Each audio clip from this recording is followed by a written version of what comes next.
Mayam Krumzari Peg News, Manung, the Mayam Taram Noxari, Manipur, Iran, Hokiba, Sahi me, whom the Laki Iran, Tatara has a layer to poo, Masada Marakta, Sani Marputra, Sahungi Mayada, Siran, Nankiba, Yunkaya, Mai Shakipa, Aduka, Madana Maramaka, Relic, the Mimika, Pakshan Lapa, Hosi Power, the Masiki, Nena Tab, Mamadi, Tasing, the solution Amadi, Late Ragasu, Hosi Power, Hokiba, the Mikarani, Simati, Ing Tapamong, the Hype Tare.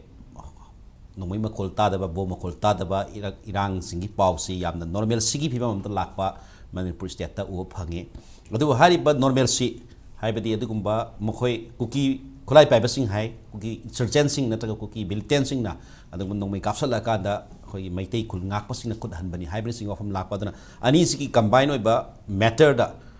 somde kapak trabin somde kiju khud han da bagi pibam ji lakpa sina normal sigi pibam lakra adu normal si karan ba situation dagi Laibano as it tasing ba sing permanent solution dura, a sing baranatra Sazin Nava Normal Sidura, Karigam to Laibano, Carmine Lapano, Center the Labor, BJP led government among the Yamna, Prime Minister, talked about the Wapam Pondoki with the late Home Minister, Wapam the Pondoki Laria, the Pandakasuka, Minister, Karen Zizuna, Iran Simatan, Waham Kara, TV interview, Mata Wapam Pondoki Lake, Adumapo, Laiba, Wahangi, Hariba. Situation was in Tapaman, but Mongam the lady was sick on my lap and Hypo Homsida, Karana, Pegnuski. Instead, you the Langshin Bidipasi, I heck Tangana, Langshin Bidipasosa, P. Dhanakumar, IPS Retired, and the Dhanakumar Batrando, sorry. Look up my eye, the Langshin Bidipa, Dr. Premanada, Head, Department of Law, the Premanada, Strando, sorry. Little Homsabo in my Langshin Bidipa, Rinku Khumukcham editor, Imphal Times, he was Rinku Khumukcham, sorry. I am say, Rinku de Hana Husagi, when see Amna. I'm interesting when in Kali, as you see, Tasing the Tati Tadre, Pepper the Kaida, White, Masa, Makoina Toba, Grand Hansi Moria the Kaida, or my day Pangalki, driver and Ipurpa, the Kate of Pimpun, Krakra, Masam Sale, Benatana, Harry made home the luck, but mine had to fight down of Gipium, the money who's exceeding late. The Manga election, I'm sure, the central election of Tale, I don't see Maxu, Manipur Minister, election Lalong sing prepared to what happiness in your home Pondo. Aduga Abarom da Hokibe Assembly election da Assembly from the last Assembly me from the suspension of operation in the extent Tawdana Bagi Wapam Sing Su Pondo Kibale Adagi Hosiksi law and order Sikitang Normancy Lapra Aduga Center Gi ministers in the Wapam Grapondo Pa Adugi effect Adiga Tasing but sincere reports right there Masiki Normancy Lanabi Honabadi sincere reports Ubadi Fangdi Karamine Wapam Tambini Hector Masiki Matanda automatically the Lakonin Lobaya Wapam my time. Kapna lip here na Queen of Hector Iran later bra, conflict later bra, Song Nervous later bra is also Wanga money. Anna no we come no lepa, Adugo Huzik lady, but Fivum Sida election gi Kitang Euphoria Makak Lakpa, Sinamarum or Akanda, Huziki, Genosida Quigi, Iran's name Tagra Kaina, Queen of Lobu Sulangani. Iran the lady, Maram di Huzik lady ba, say for example, Iran hotspot or river, Chursambut district, Sidesida community, majority community or river, Maite was Changmungam than a lady. Other governance su Nintizana, Chalaiba, Namingam de the Mamingi and Bagi Mong in the Torga, Purangam, the Bagi Mong de Uri Haitare. Tawadabu Kanacha in the Bagi Chang to the Handare. Still then, Nasagi lady ba, Quigi, Kanacha in the Bagi Chang, say Handara Bra, Hani Ying Taragadi. Relief came the displaced or regular lady Mayam, the Manipuri Wang with the Chatkiba, me Mayam, Sigi Mayam, see Yingagadi, Nasagi Iransi lady have there is no solution still now, solution delayed trieba. Adamasai, I am no about election lack, Pasida, Nemdagrabaka, I will report Sida, Queen a Tina, aiding a sisudum, I cannot reflect of Germany. Tina high Malay, Narendra Modi Sikari, 2 million, Sungang days, who's about the criticism there. Adanga sisi mana ngang matamda mana kamai tawgida potsi amatta yaudabida Manipur gi issues isu mention tawdabida sentence mu yawe ngasi magi space ta kari han yaugeda mamangi government na ko mamangi congress na palamba government na akhoi gi border sing se ningthi jana fencing torom dabadagi irang mayam issue mayam lehelle haibam diawe without mentioning China ga India ga gi border ra Manipur ga Myanmar ga gi border ra haibadumakti ma pande tabudu specifically mana dugi dugal loina na lauthora isi khoi gi developmental project mayam gi foundation lead torai ni 3500 crores gi project khoi gi foundation lead tor pasida madai gi careers da aina luxury poti kamai to ge da sumaina mamangai gi keno makhakta khoi se insurgency program kon oring da matamamagi lok sabha gi speaker oramba khoi gi purno sangman hai gi bam lei magi argument du yam phaje peace por ke herdi development hana to godawni development torga peace la kadawni sini madugi argument du mayam amana atopa keno mayam amana peace yaudana peace por tana kamai development tawdoino haibagi adu ma argument yam di lei gi adu hujiki strategy tawrai sidi irang sigi keno sida prime minister na tumin derga sungangang de development tawri se sisu akhoi akhoi sidai sida thoi sigi normalcy sida tawra ra aduga plus election gi pot amaka phujalak pase ngarang nahan dani ngarang oromgani kenogi Kangpokpi district election tawnabagi damukta preparation tawna district administration na thabak mayam lokot pa hogi je ngasi gi newspapers in dasu BJP gi candidate keno akoi gi leader karyakata oriba haitare mogi leader haitare adimpa mai masana aidi BJP gi candidate na self declare tawre na khabar khara do phongna ba thingnei haibadi akoigi outer Manipur constituency dadi ngasai election gi pot sida oina nikhidana ngasai pot election lo na mai on gi bagi pot ama mami tai haitare equally ngasai kuki dominated area da leiba Sunapur leiba Kangpokpi leiba siga akoigi valley da leiba siga khakani na hairaga su khudi maktadi impact leiraga su election gi pot sida diversion chatpagi mami amadi tai ba akoi speculation ngaktani ko ba na sadoi khoi se da ba ma sabadu da nakna rekhi phajadoi ba sinma gi type ne bhu tawdu je nakna rekhi phajadoi ni ana hauji si nong ni si di nong maru kaptre mamangai dadi mamangai hai tare nong ni mamang dadi nomai sina akhoi di yam chakhot palam ni Manipur si de sinna wangang na dram nong maru no ina pau phang no de ne ba thang ka pa ne khom thang han ni bong mu lang ni mai tawri ne ba adun yamna si matang si da uji election gi rai sabha gi lok sabha election lai se si gi posima adum mari le ne India ipik people lam ni na ko India budi chawjarasu Manipur ipik pik po ne ba asidi khoi khara ai banga na di chai sang ang pa chung dum chala su dum ngak ta di yobulam ni Manipur ipik pik po ne ba chingju na ti lei sini leitung mu ngak ta ni ka su wang pote ko chingdi aduna dum aina haije ji kaina kan da election gi por ma lak pa se sina adum manung da adum khara election ji ka ba change ba election ji ka draga di hadi akhoi na haye na ten kuki MLA ga ni ten du lehu gi khara bu niktra khotra mu tawjari ne ba aduna election ji amaroi ba election ji dani hayeng lok sabha ga sing mu kaning ngune